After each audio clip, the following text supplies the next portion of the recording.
out with the crowd. Buy me some peanuts and cracker jack. I don't care if I...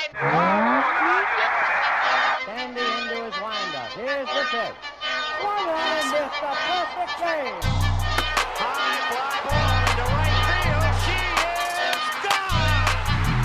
In a year that has been so improbable, the impossible has happened.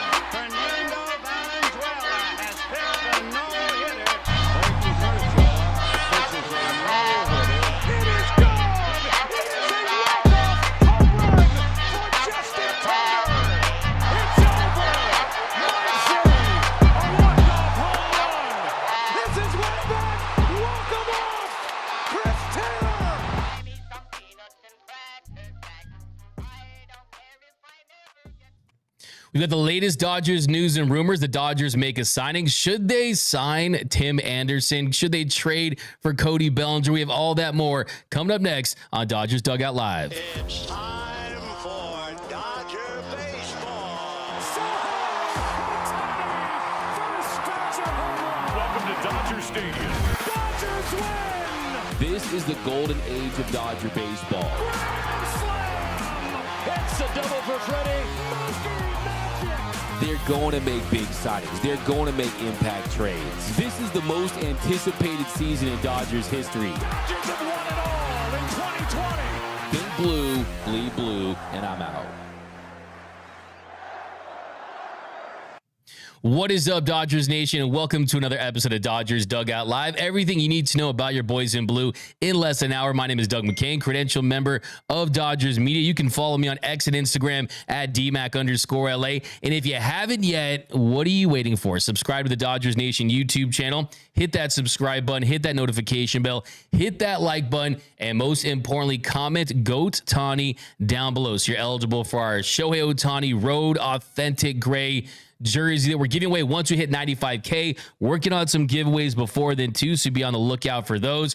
Also a reminder that today's episode of Dodgers Dugout Live is brought to you by our friends over at Bet Online. Bet Online is your number one source for all your sports betting needs this season, from baseball, golf, soccer, right to all the top fights in the UFC, MMA, and boxing. Every stat, every matchup, and even live odds and spreads while the games are being played. When the game's over, head over to their online casino and get in on a game of blackjack, poker, or unwind with one of their over 150 slot games. Head to the website today to get in on the action. Use promo code BLEAV, BLEAV, for your 50% off free bet credit on your first deposit up to $250. Bet Online, the game starts here. And as always, be repping your Dodgers down below. Let us know where you're representing Dodgers Nation. Give me those cities where you working today, where your production, your productivity taking a hit. Let us know down below. Also, do you like the idea at all of possibly adding Tim Anderson? We're going to get into that. A very jam-packed show today. As always, I'm joined by super producer, Mr. Tony Taters Antonio. He'll be looking for your fire takes. He'll be looking for comments of the show. Anytime we get a comment of the show, you're going to see one of these. You win. Perfect. Also, anytime you're featured on the screen, you'll be on the lookout for that. So drop some comments and he'll be featured on the screen. Anytime you see something a little sus, you'll see one of these. A little bruh. Any type of burn, any roast. Any dogs out there, any Dodgers dogs of the show. And today, we got the triumphant return. If you want to know everything about the Los Angeles Dodgers, I know a guy, Mr. Noah Camrus. Noah Camrus is in the mix. Actually, there we go. There we go. Wait a minute. You got me? Boom. Noah Camrus in the mix, man. So happy to have you on the show, as always. And then the social media guru, Young Lotto, Noise by Noel. When you see the fire content on IG, on Twitter, this is the man that's behind it. Him and Tony Taylor, yeah, myself, but he's the main guy. But Mr. Noel Sanchez always rocking with us as well. But we got to get right into it because we have a big-time, jam-packed show today. We got our big takeaways from the week that was. Yesterday, we had Bob Nightingale on. We talked about the latest trade rumors. So we bumped that Monday show back till today about everything you need to know about the week that was in Dodger baseball. But the lead-off today, the biggest story, is Tim Anderson, one of the best shortstops at one point from a hitter's perspective. One that looked like he was on his way for a really nice career has been DFA'd by the Miami Marlins. And that is the leadoff today on Dodgers Dugout Live.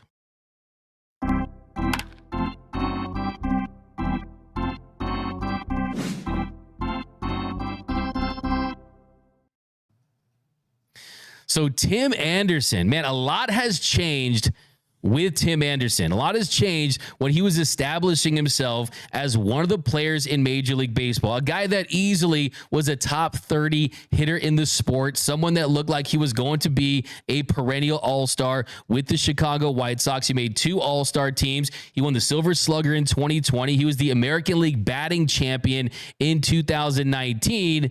But a lot changed. I mean, for me, I think it might have been when he got in that fight with J-Ram. I mean, look at this fight with J-Ram. Look, I know Tim Anderson is a shortstop, but this was a no-hitter. He threw a no-hitter there. I mean, wasn't able to connect, miss him badly, and I think his career hasn't been the same. Does he get credit for a no-hitter in that one? And yeah, Tim Anderson is someone that a lot of Dodgers fans have been asking me about. Should they trade for Tim Anderson? They wanted him to be on the Dodgers in the offseason. Well, he really, I mean, his drop-off should be studied, Noel. I mean, his drop-off should be studied. That fall-off has been precipitous. From 2019 to 2022, TA/318, 347, 473, and his numbers continued to decline. He ended up signing a 1-year deal with the Miami Marlins in the offseason for $5 million.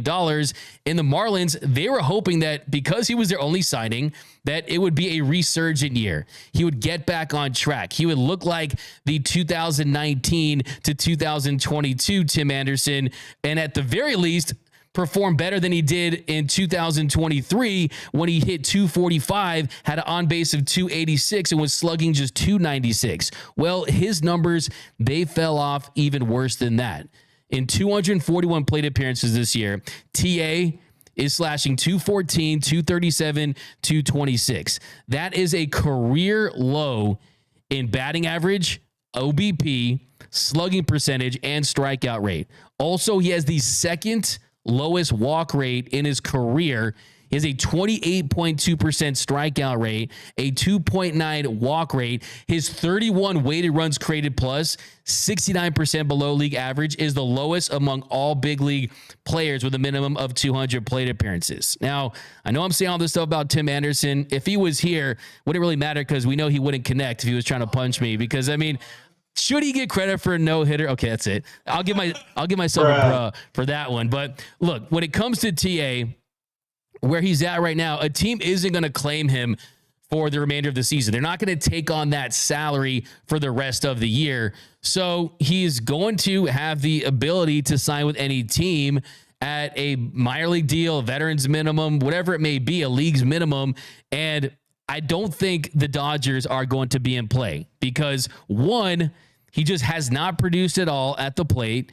2, defensively, he's also been on the decline as well. Defensively, he's proven to be one of the worst defensive shortstops in baseball this season. So, look, you could say, oh, what if he's the reclamation project? He's in a bad situation. We know that his time with Team USA at the WBC, he really became good friends with Mookie Betts, and Mookie Betts has had really nice things to say about him. So there's that natural connection. But I think that really no slight on Tim Anderson, but more of the fact that, hey, you have Miguel Rojas, who is an above average hitter, who is one of the top 5 best defensive shortstops in all of baseball. When it comes to the instincts, when it comes to the baseball clock, knowing when to throw, Tim Anderson does not have what Miguel Rojas has at the defensive position, at the shortstop spot. He doesn't have that. As someone pointed out, -2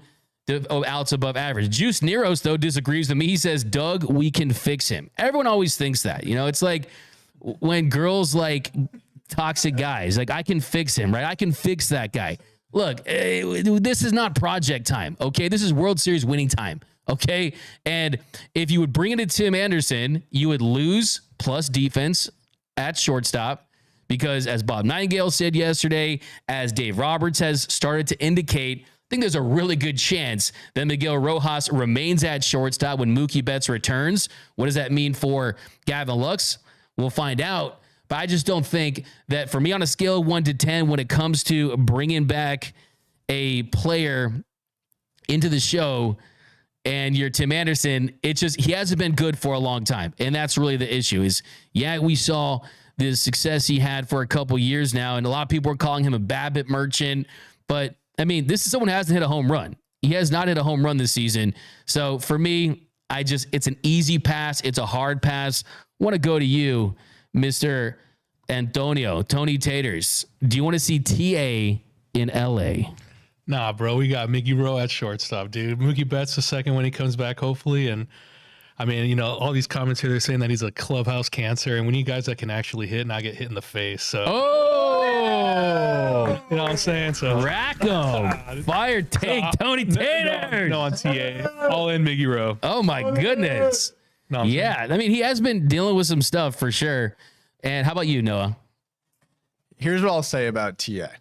If TA Let me get that Noah Cam, Antonio. Noah Cam, that's my name. Noah Cam. If- and Cam_LA. That's not it. Change the- If Tim Anderson could play third base, I would say why not give him a shot? But at shortstop, like you said, we got Miggy Rowe there. You know, Mookie's going to come back at some point. We'll see what happens. I don't think he's going to go over to second base. So he is a shortstop. They don't need a shortstop. And there's no reason to get a below average defender who is a below average bat this year. But again, if he could play third base, I think it'd kind of be a why not, the same way they did with Tim Anderson. You know, I'm not with Kevon Biggio. You know, why not give him a shot? But at shortstop, they don't need the help. Totally agree. How about my man, Mr. Noel Sanchez? I know that Tim Anderson, before he fell off, before J-Ram punched the baseball skill out of him, before he did that, he was one of the more popular players in the league. What do you feel? I mean, I think you hit around the money. I think if it was last season when the trade talks with the Dodgers were kind of there, I think it would have been the time. But all you guys hit it on the money. We don't really need him. We have Miggy Rowe killing it on both ends at shortstop.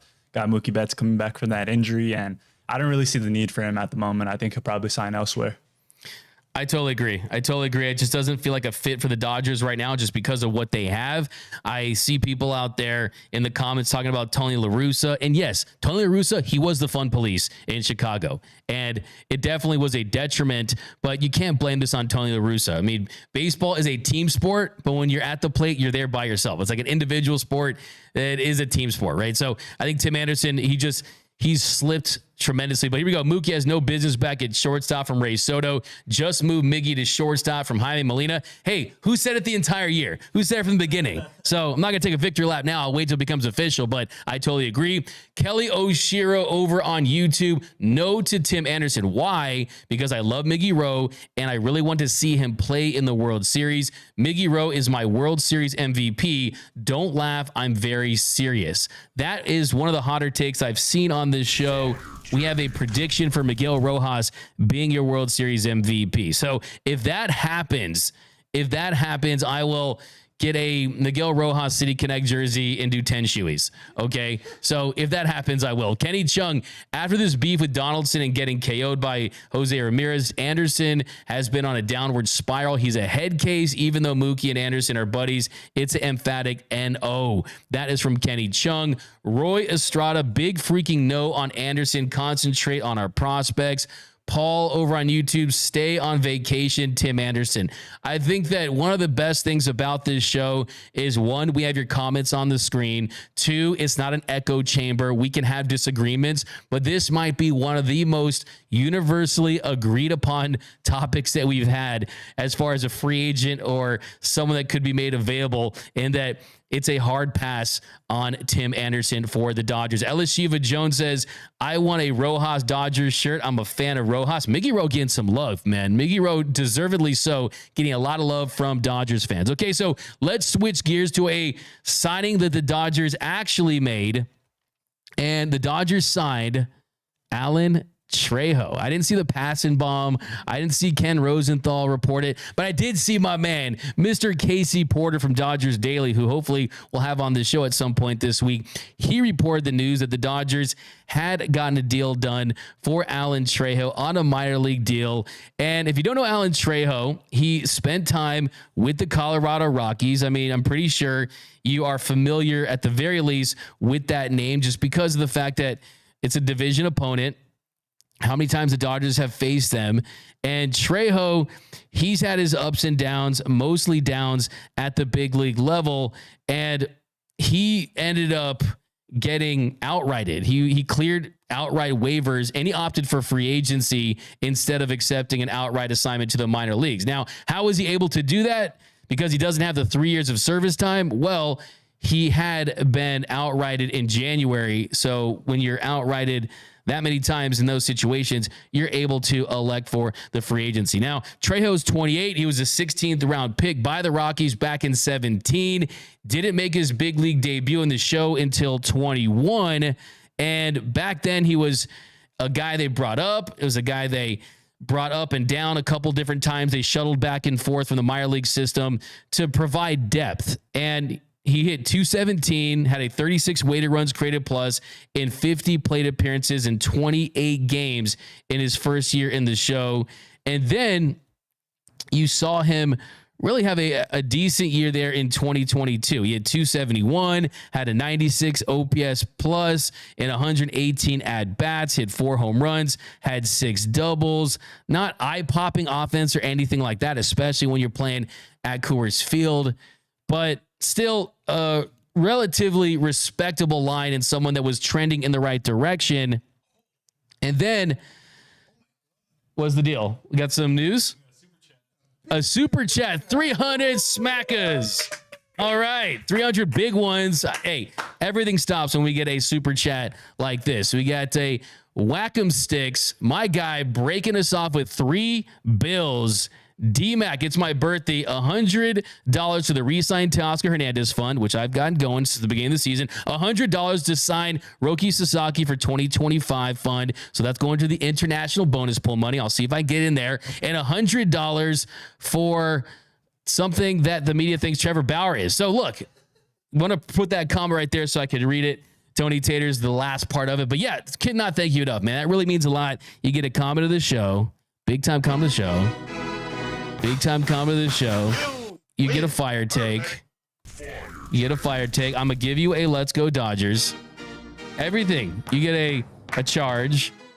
And also be on the lookout for a little gift pack from Dodgers Nation that we'll be sending you pretty soon once we get the merch finalized. But definitely be on the lookout for that. So really means a lot. We got we're going to read the last part of it too. He says to keep this thing going because you are the best. Thank you so much, Whack'em Sticks.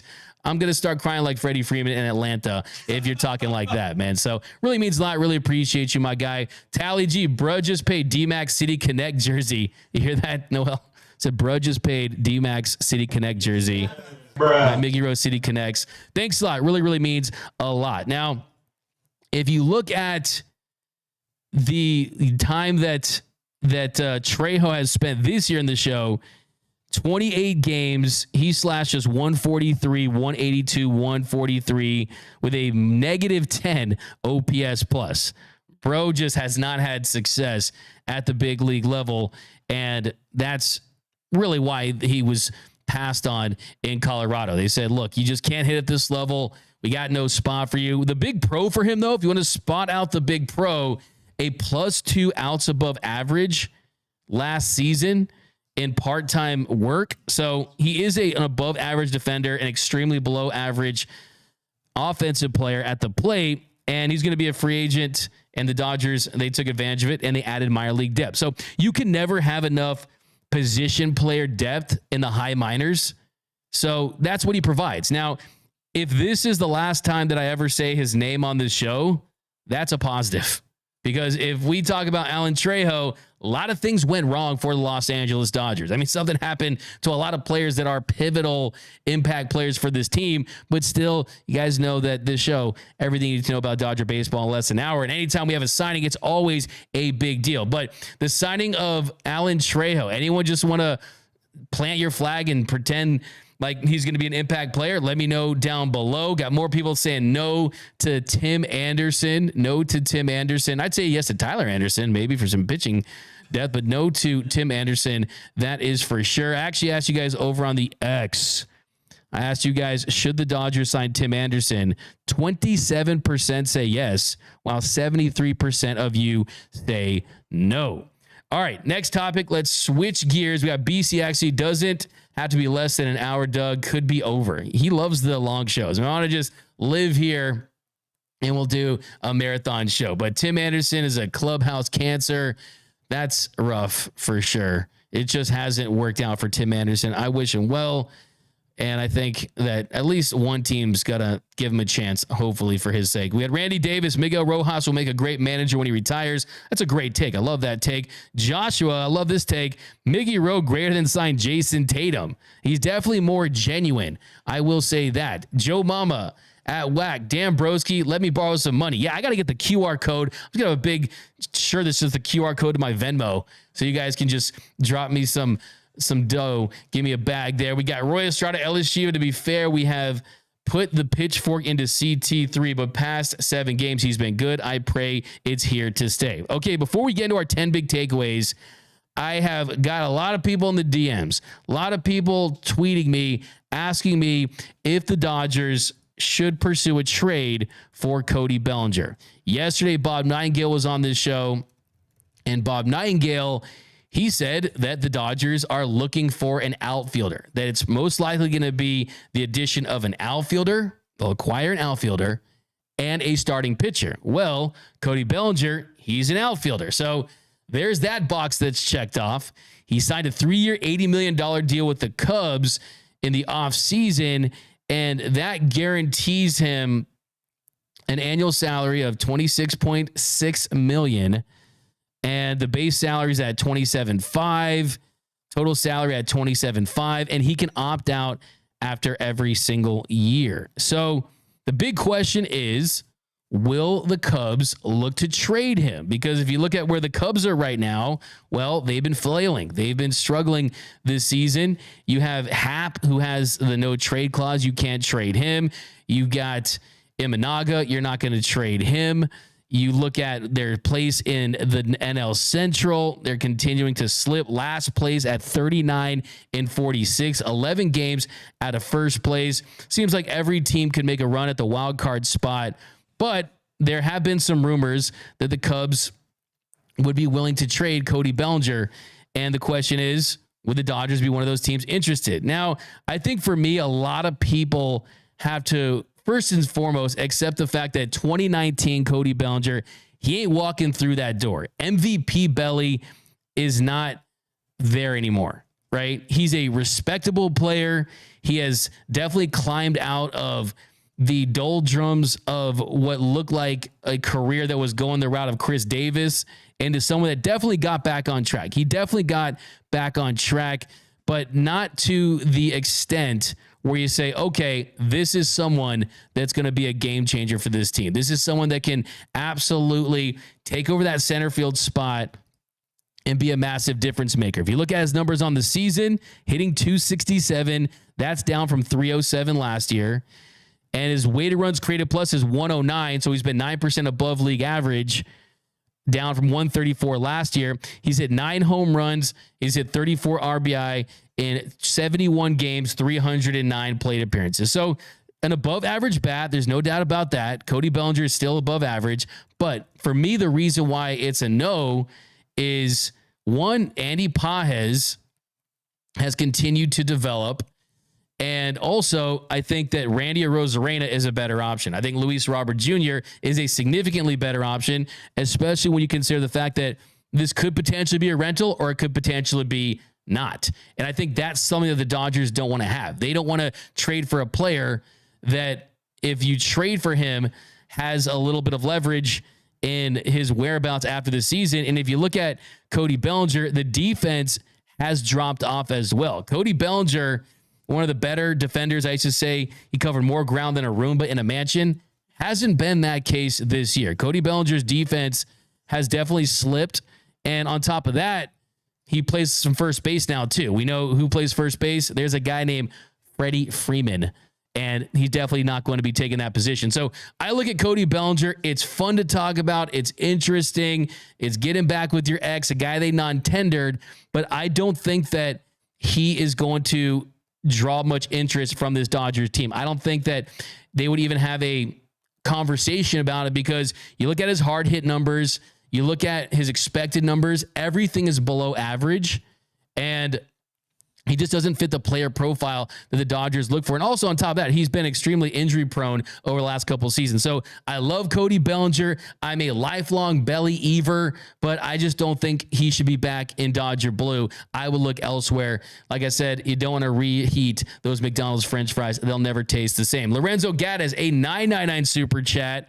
My man, hey, well, I like it, man. We'll take the kind of money that jingles and the kind that folds, man. Whatever it is. We got noted Tim Anderson. Dodgers want players that can take a punch and get back up. Wow. That's a finish him. From my man Lorenzo Gaddis. We got to rack you there with that fire take. Yeah. You know, how about this? He retires and we see him fight Jake Paul. That would be the move right there. Tim Anderson versus Jake Paul. You know, he could fill in for Mike Tyson. Jake Paul sleeping him? Noel says Jake Paul sleeping him. Okay, how about this? On the spot, which Dodger would you bet on to win a boxing match? I'd probably either say Bazooka or Muncie. I like that. Yeah. I think those are the top two choices. Bazooka's the first guy that came to my head because he looks like he could be a linebacker at tight end. It's that grown man strength. He's got that grown man strength. He's got dem genetics, right? And he's got, he got a bazooka. I mean, definitely. You get in the face of a bazooka, it's not going to feel well. How about you, Mr. Taters? I want to go with Jason Hayward, man. Jason Hayward. Dude, when we saw him at the Blue Diamond Gala, he was a huge dude, man. I wouldn't want to take a punch from him, dude. Nice. Yeah, that's my. How about you, Noah? I'm going to go with, honestly, everyone's already said the good ones. So give me a sleeper off pure strength, okay? Not based on the personality, based on pure strength. Give me Shohei Ohtani. I mean, that guy can hit a baseball so hard and so far. I feel like based on pure strength, his punch. And that was going to be my pick because Shohei Ohtani, anything he wants to be good at, he's going to be good at it. You get Cy Young level pitcher, MVP player. I mean, give him the heavyweight belt. Give him the belt. Give him the belt. Boom. Give him the belt. Yeah. If he can hit faces as hard as he can hit baseballs, he definitely will be a great fighter. There's no doubt about that. But yeah, no doubt about it. But yeah, for me, it's a no for Cody Bellinger. Let me know down below in the comment section. Kenny Chunks says Hayward is from the streets. He can handle himself. Hey, Hayward was going to go to UCLA. He's from, he was thinking about going to UCLA. Would have been great to have him. He's still honorary Bruin. We'll give him that. Glass now versus Anderson, no doubt about it. Shohei is not a hitter. He's a lover. That's from Kelly O'Shea. Yeah, he's such a lover, man. I couldn't see him doing that, but he's a guy that maybe flips his lid. You never know. Bazooka would destroy Showtime. Okay, now we got people making matches. Okay, so we're going to switch gears to my 10 big takeaways from the week that was. This is always pretty loaded, so get ready. And the first one is Shohei Ohtani continues to prove that, one, he should probably remain at leadoff, and two, that he's running away. I see people saying, oh, there's an MVP race in the National League. No, I'll be the first to say it. Shohei Ohtani is running away with the National League MVP. And I don't want to hear this about Bryce Harper. Bryce Harper in the National League MVP. Because it isn't close. It isn't close where they are. Let's do a little player comparison. I did this on StatHead yesterday on Baseball Reference. If you look at overall WAR, Shohei Ohtani versus Bryce Harper. Ohtani, 4.8. Bryce Harper, 3.8. So a full point of WAR higher, even though he doesn't play a defensive position. And you look at hits, 102 hits. Bryce Harper, 87. 26 home runs, Harper, 20. Advantage Shohei. RBI, 62 for Ohtani, 58 for Bryce Harper. Stolen bases, 16 for Shohei, 4 for Bryce Harper. Batting average, 316 for Shohei, 303 for Bryce Harper. Only stat that Bryce Harper is on par with Shohei Ohtani on is on base percentage, and it doesn't even really pale in comparison. It does because it's tied. He has 399. Ohtani has 399. Ohtani slugging 635, a 1034 OPS, a 192 OPS plus. So Shohei Ohtani has more WAR, hits, home runs, RBIs, stolen bases, batting average, higher slugging percentage, higher OPS, and higher OPS plus. That is a KO. That is a knockout of Bryce Harper. He is running away with the National League MVP. Right now, he leads the National League with the best batting average. He's third in on base. He's first in slug, 53 points ahead of Harper, 188 weighted runs created plus 18 on Bryce Harper, a 4.6 F4. So you look at the year he's having, he is going to be the first primary designated hitter to win the MVP in Major League Baseball. If you look at the year, the week he hit 3 home runs, hit 238, not great, but a 4.14 on base percentage. On base percentage, 360 is considered great. Anything above 400 is elite. So a 414 on base for Shohei.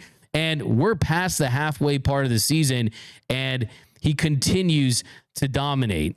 And you look at where he's been since he's taken over that spot. I mean, hitting 293, 12 home runs, 4 doubles. He's just a phenomenal player, someone that is limited to just hitting, and he's doing it at the highest level in the National League. If you're looking at the table of best players in Major League Baseball, it's a table of 2. It's Shohei Ohtani and it's Aaron Judge. No one else is sitting at their table, in my opinion, when it comes to overall hitting. So Shohei Ohtani running away with that National League MVP. That is my first big takeaway. Now, next big takeaway is Miguel Rojas is proving that he should be the Dodgers' permanent shortstop when Mookie Betts returns. And got some numbers for you. I bring my facts to the fight. He's 17 for 45, hitting 400 since he's replaced Mookie Betts at shortstop. He's hitting 400. Last week, he slashed 444, 500, 556. Before that, the week prior, he slashed 350, 386, 450.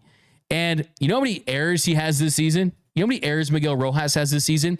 He has the same number of errors this season than the Padres have World Series titles. 0. None. 0 errors for Miguel Rojas. He has played top 5 defense shortstop. He has been in the 95th percentile the entire season.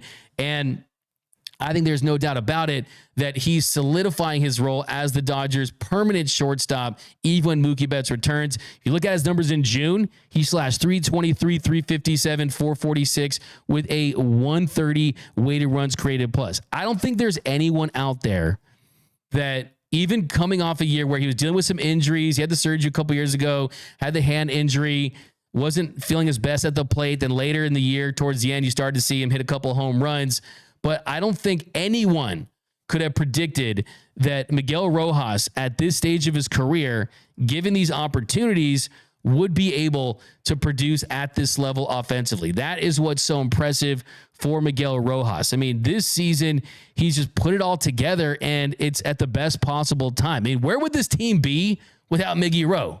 Where would this team be without Miguel Rojas? I mean, hitting 297 on the year, a 126 weighted runs created plus, 3 home runs, 19 RBI, only strikes out 9.4% of the time, has a 6.3 walk rate. You can always count on him to put the ball in play, and that's in 53 games and 160 plate appearances. So that's a big takeaway for me.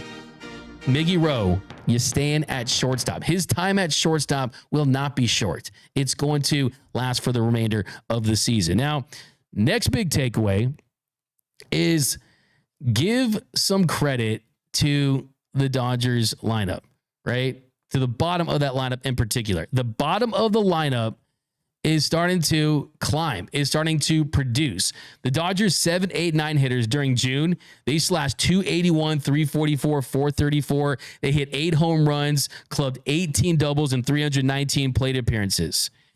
And before that, they were hitting 194, 264 with a 303 slug. So the batting average is up. The on base is up. The slug is way up. The slug has gone from 303 to 434. And Miggy Rowe has been a big reason why, right? So give him a lot of credit. Give the bottom of the lineup, Jason Hayward, guys that are starting to produce. Chris Taylor's coming alive. Kike Hernandez, he has his moments at times. Gavin Lux, you're seeing more hits out of Gavin Lux. So that is going to help this team. It's going to give Shohei Ohtani more opportunities. with runners on base. And I think that's a big reason why you want to leave him there. If you can guarantee me production at the bottom of the lineup, then I feel better about a Shohei Ohtani 1 at the top of your lineup. I mean, a leadoff Ohtani is definitely going to be a thing. Now, next big takeaway, Chris Taylor. Chris Taylor, CT3B. We're seeing CT3B. Dave Roberts said he is going to be getting more runway. Kevin Biggio's been Kevin Biggio so far, which is definitely a sad sight to see because I was hoping that he'd be able to find some footing and have some success with the Dodgers. Hasn't been the case, right? Hasn't been the case for Kevin Biggio. He just hasn't been that replacement for Max Muncy that they had hoped he would be, right? I mean, he's probably a worse replacement at third base for Max Muncy than Gary Cherone was when he replaced Sammy Hagar for Van Halen. But yeah, that's okay. I'm giving myself a bro for that one. But honestly, it's been perfect timing because Chris Taylor, he's breaking out of his slump. He's slashing 475, 550, 824 in his last 8 games, last 2 weeks. He's hit a double, a triple, a home run, has 2 steals, 1 strikeout, and 17 at bats.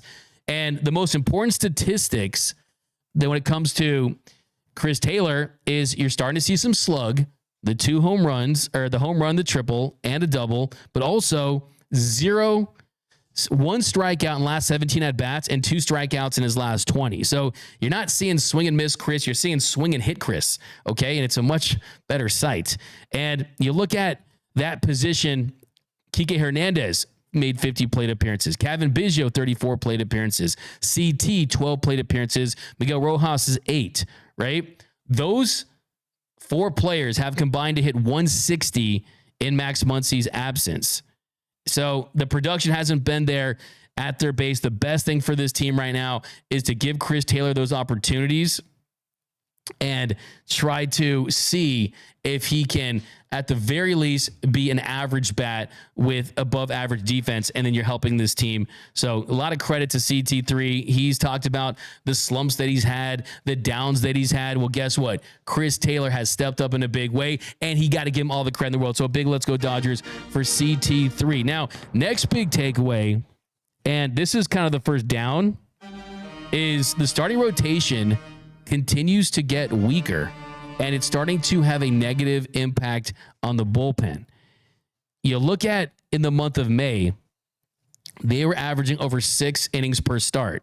In June, Dodgers starters, they averaged 5.19 innings per start. So you're talking about a Dodgers rotation that is throwing out starters that are going they're going an inning less than they were in May. And what does that do? That forces the bullpen to handle a whole other inning, right? To have them cover 3 more outs. And that starts to compound. That starts to add up. Thankfully, Dodgers, the pen has been great. In June, they had a 2.71 ERA. That was 5th in all of Major League Baseball. But also, they were top 5 in innings pitched. So they threw a ton of innings. The starters aren't going as deep into games. It's definitely something that you want to look at if you're the Dodgers. How do we get more length and more sustained starts so you can limit some of the bullpen usage? Now, I will say, if you want to point out the pimple on a model for the Dodgers bullpen, and this is one of the big reasons why I think they absolutely need to trade for Tanner Scott or another bullpen arm that can miss bats, is they've been effective, but some of the expected numbers don't love them, and you don't see high strikeouts. I mean, a 23.9 strikeout rate for the Dodgers pen in June, that grades out to rank them 15th. That's 15th in Major League Baseball. 15th in Major League Baseball. On the year, the Dodgers pen is 17th when it comes to swing and miss. We know that's how you win in the postseason. When you can have your starter go 5 or 6, give you 8 to 10 punch outs, go deep into games, and you hand the ball to a bullpen that can miss bats. When you miss bats and you dominate hitters, that's how you make life easy for your defense. You limit the luck factor, and that's just how you win. We saw that with the Braves in 2021, right? We've seen dominant bullpens go out there and really go and dominate in the postseason, and it has a big impact on whether or not teams win or lose when it matters most. Now, next big takeaway, got to give some love to Gavin Stone. Gavin Stone, I mean, you look at the start he had Wednesday. I mean, 4 hits, no walks, 7 strikeouts. It was a shutout.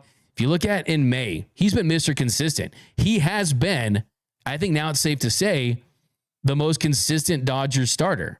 Not the best, but the most consistent. And there was a number that proved that. Here it is. A 197 ERA in May for Gavin Stone and a identical spot on mirror image of an ERA in June, a 197 ERA in June. So you look at his ERA on the season, a 273, that's 10th in baseball.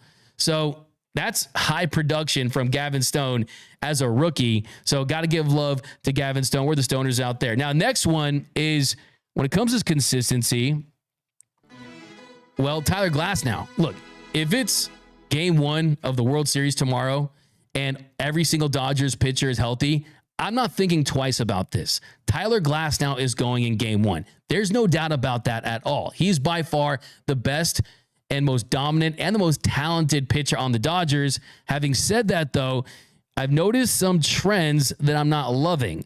And in April, a 2.72 ERA. In May, a 3.48 ERA. And in June, that 3.48 is up to 3.72. Is this because the innings count is up?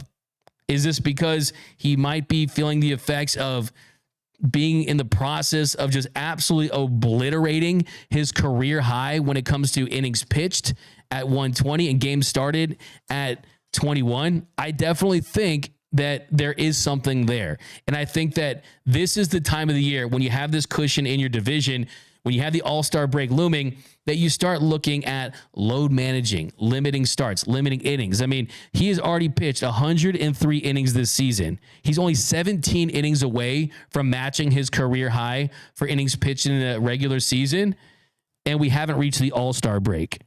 He has 17 starts this season, just 4 shy of matching his career high. These are uncharted waters for Tyler Glasnow. It's something that has to be top of mind for the Dodgers right now. Now, next one, Landon Knack. I want to give Landon Knack some love. He doesn't get enough love.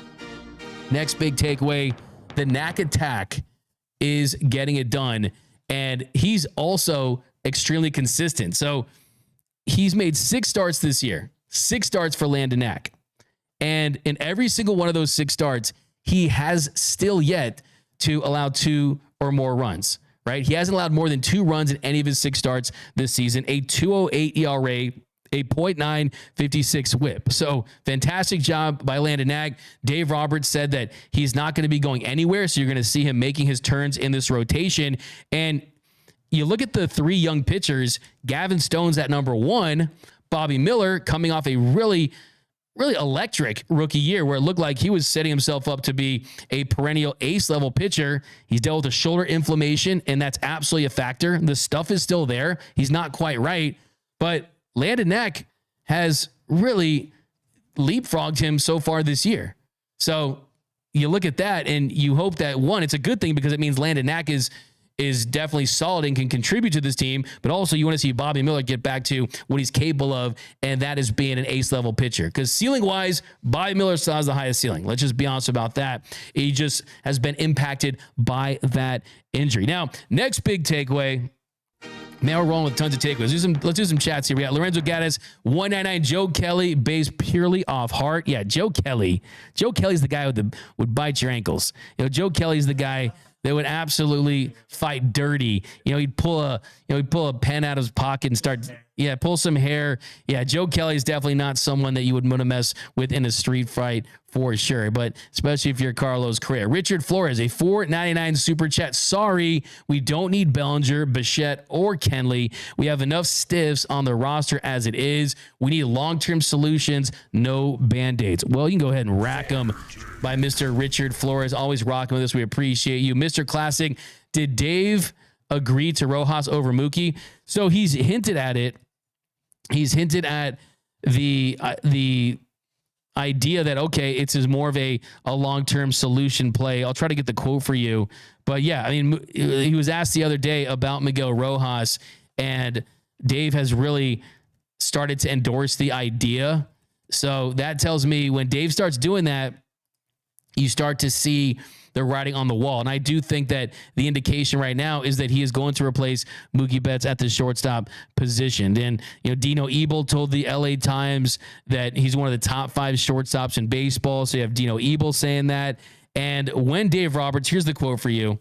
When Dave Roberts was asked about Miguel Rojas and remaining at shortstop when Mookie returns, he said, I don't think anyone can debate the level of shortstop play from Miguel Rojas. Some of it is contingent on the timeline for Mookie's return and where Miggy is physically and how things are going. But to your question, when I consider it, absolutely. So at the very least, they're considering it. Dave Roberts said he's having a heck of a year offensively and defensively, and I love the edge, the energy. He brings it every night. So that's a ringing endorsement from your skipper about you and the future of your spot on this team. But hey, D-Max, who should the Lakers sign? A lot of people trying to get my Lakers takes, but that's a different show. But we got Paul Gutierrez. Yes, let Miggy stay at shortstop. He's shown that he can handle it, and he gets hits. Elite Jeremiah, Gavin Stone, and Tyler Glasnow should be all-stars without a doubt. I think Tyler Glasnow is a lock.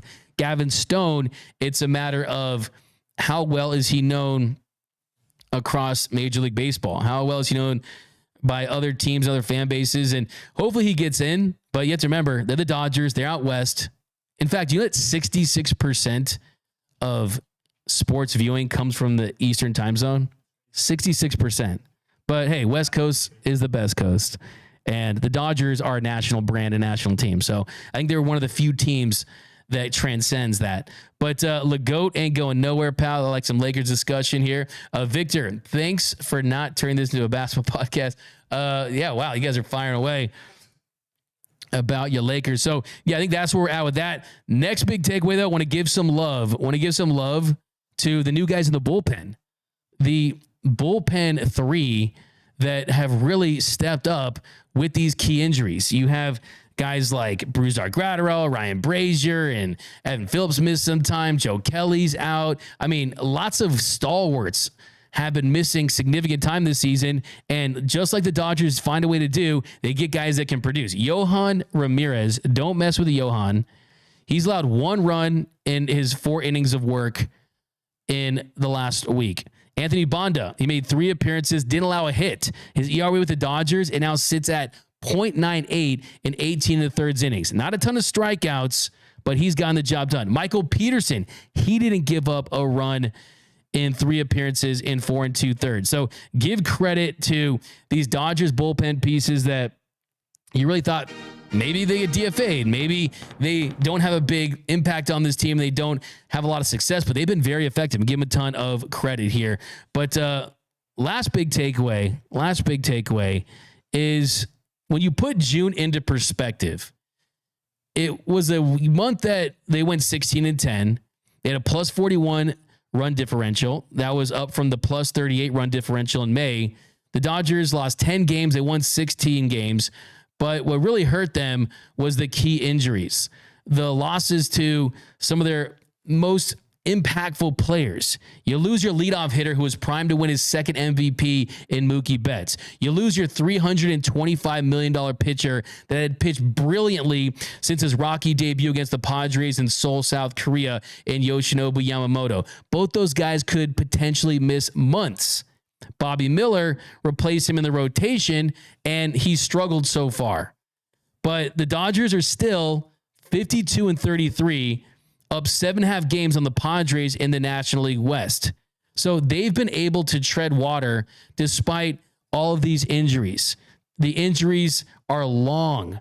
The list of the players that are on the IL, I mean, you got Betts, Muncy, Yamamoto, Buehler, Kershaw, Gonsolin, May, Joe Kelly, Ryan Brazier, Michael Grove, and they're still on pace to win around 100 games. So credit to this Dodgers team for going out there and still winning a ton of games.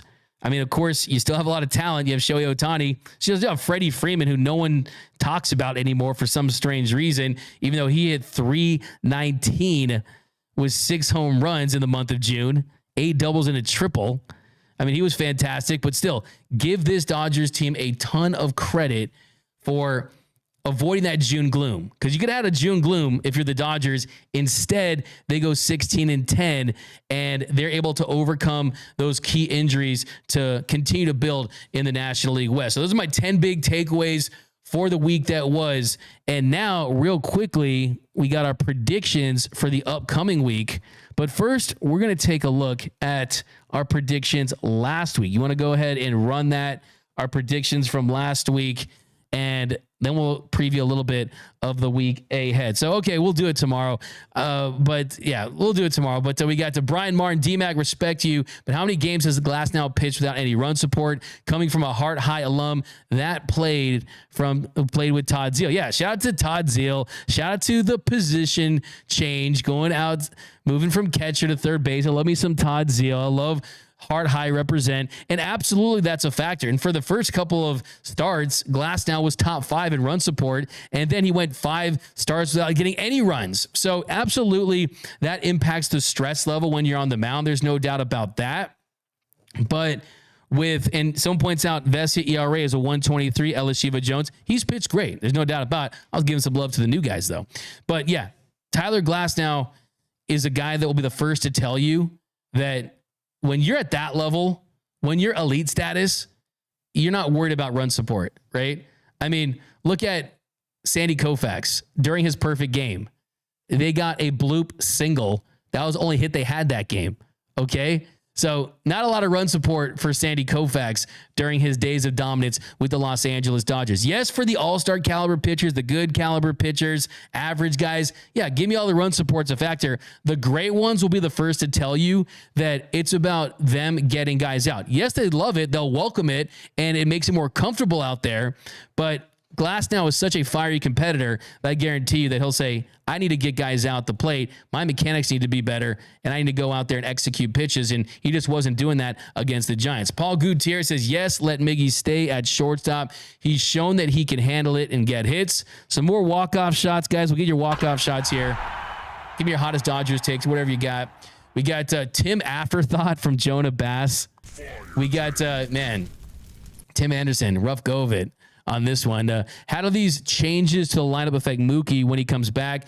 He moves to second base and the second bat in the lineup. Yeah, I mean, that's what you would do. You would have Mookie Betts at second base against the, you flip-flop, you break up the consecutive left-handed hitters, and then you do what they did last year. Anytime you have a right-handed pitcher on the mound, well, then you can have Jason Hayward in right. So anytime you got a lefty, you have Miguel Rojas at short, and then you would have Mookie Betts at second. So that way he could play some second and he could play some outfield. I think that's where we'll be. I don't think it'll be exclusively at second base unless they go out there and make an impact trade for an outfielder, and you have a Teoscar, Andy Pages, Randy Rosarena outfield situation. Maybe you consider that.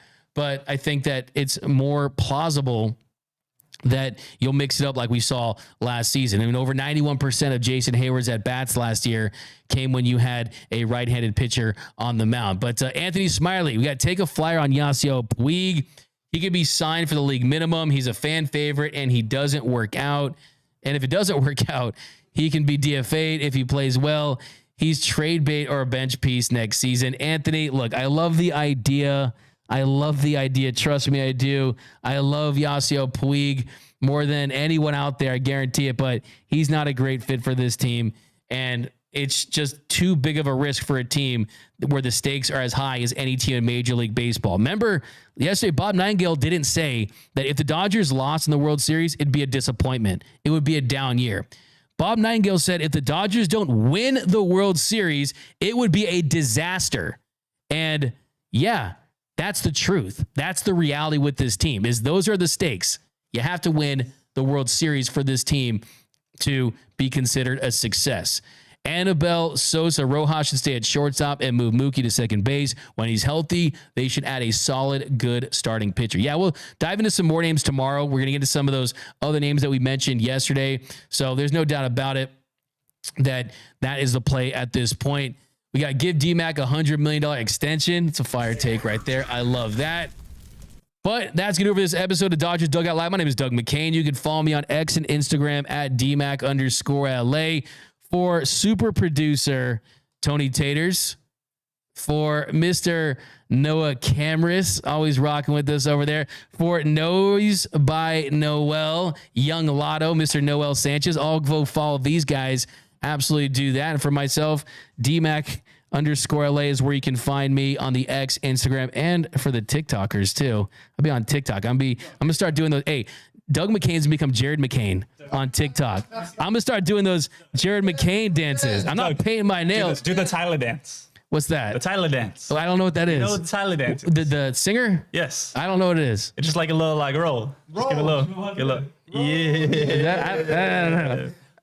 But no, I don't know. But yeah, you guys can find me on there. Do the Rainbow dance. Oh, I kind of lost it. It's I gotta practice. I gotta put in some work, guys. But thanks again as always. Do the Diddy dance? Okay, definitely not on this show, guys.